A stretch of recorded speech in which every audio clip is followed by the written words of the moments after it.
के साथ हमदर्दियां हों, जो जो जिसको लोग मैदान में ना सिर्फ देखना चाहते हो बल्कि कामयाब होता हुआ देखना चाहते हो। तो ऐसी सूरत में आप खेल में इंटरेस्ट कैसे पैदा करेंगे? अब तो आप सिर्फ ये करते हैं कि आप बाकायदा तौर पर ये कहें सबको, हुक्म जारी कर दें कि जनाब आप इलेक्शन में इंटरेस्ट लें, ठीक, क्योंकि आप इस सूरत हाल जो इन्होंने बनाई हुई है उसमें तो है कि आप पाकिस्तान तहरीक इंसाफ का झंडा नहीं उठा सकते, आप उसका नाम नहीं ले सकते, उसके बानी का नाम लेना जो है वो मुसीबत को दावत देने के मुतरादिफ है। अब उसका हो सकता है कि कुछ दिन बाद ये कदगन भी लग जाए कि जनाब उसके जो निशान है उसका नाम भी नहीं लेना।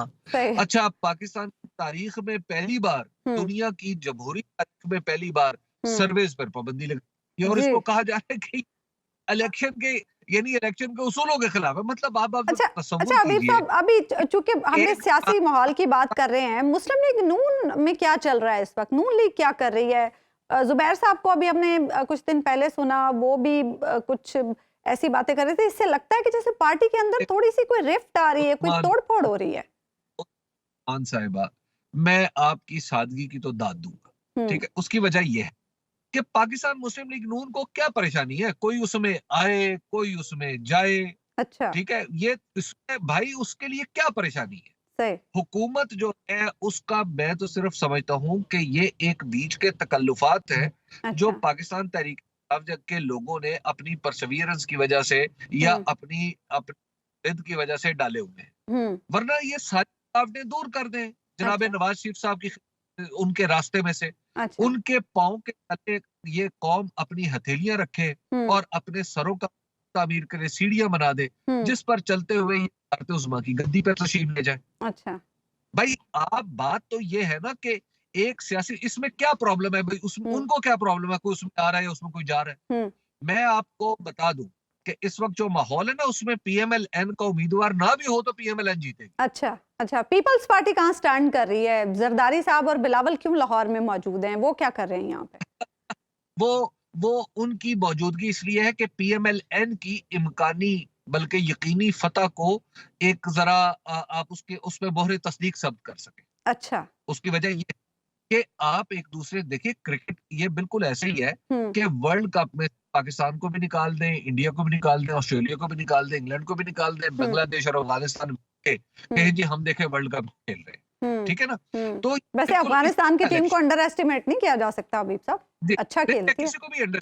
हाँ, आप इस तरह जो पाकिस्तान पीपल्स पार्टी है वो उसका एक काम है, उसका ये काम है कि जब पाकिस्तान मुस्लिम लीग नून जीते तो वो ये कहे कि हाँ ठीक जीती। अच्छा, ठीक, ये अच्छा।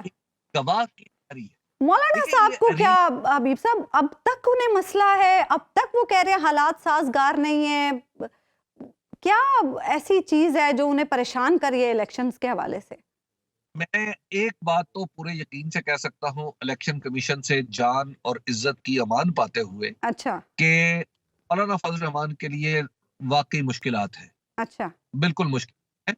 और वो सिर्फ उनके लिए नहीं, उनकी पूरी पार्टी के लिए मुश्किलात है। अच्छा। क्योंकि उनके वोट जो है उसका मूड बदला हुआ है। ये है प्रॉब्लम। अच्छा। ये प्रॉब्लम है, तो लिहाजा ये सीरियस प्रॉब्लम। अच्छा, परवेज खटक साहब वहाँ बड़े कॉन्फिडेंट नजर आ रहे हैं, उन्होंने मीडिया से गुफ्तगू की, उनकी क्या सिचुएशन आपको नजर आ रही है? परवेज खटक साहब का कॉन्फिडेंस जो है वो वोटरों की वजह से नहीं है। अच्छा, वो किसी और है। वो डेफिनेटली उन्हें अपनी सियासतकारी के ऊपर पूरा भरोसा होगा, उन्हें अपने साथियों पर भरोसा होगा। अच्छा। तो लिहाजा वो अपने की वजह से कॉन्फिडेंट है। दूसरी बात यह है कि सियासतदान है वो आखिरी दर्जे तक कॉन्फिडेंट रहता है, आखिरी लम्हे तक कॉन्फिडेंट। उनको उसको है कि जनाब मैं तो बिल्कुल हार नहीं, मैं तो बिल्कुल नहीं हारूंगा। मैं आपको उसका एक लतीफा सुनाऊं कि एक दफा पिछले जी जी ऐसा था कि अमीर है, ये जो एएनपी है इसको भी यकीन था कि हम इलेक्शन जीतने वाले हैं। तो उस यकीन की बुनियाद पे इन्होंने बाकी तमाम जमातों से कहा, कुछ जमातों से कहा कि हम आपके साथ सौदेबाजी करने के लिए तैयार ही नहीं है, सीट एडजस्टमेंट नहीं करेंगे। लेकिन उस सीट आई एक। अच्छा। तो लिहाजा ये जो कॉर्पोरेट, ये अपना पूरा सियासतदान जो है उसका पूरा मुजाहरा करते भी रहते हैं। और परवेज खटक साहब को तो बदरजा औला करना चाहिए क्योंकि उनको अपने देखे ना कितने सारे लोगों ने उनको ज्वाइन किया है, उनको अपने दोस्तों में भरोसा होना चाहिए। अगर आप गैर जानिबदार और बेलाग तज्जियों और तबसरों में दिलचस्पी रखते हैं तो अभी सुनो न्यूज का YouTube चैनल सब्सक्राइब करें और बेल आइकन पर क्लिक करें।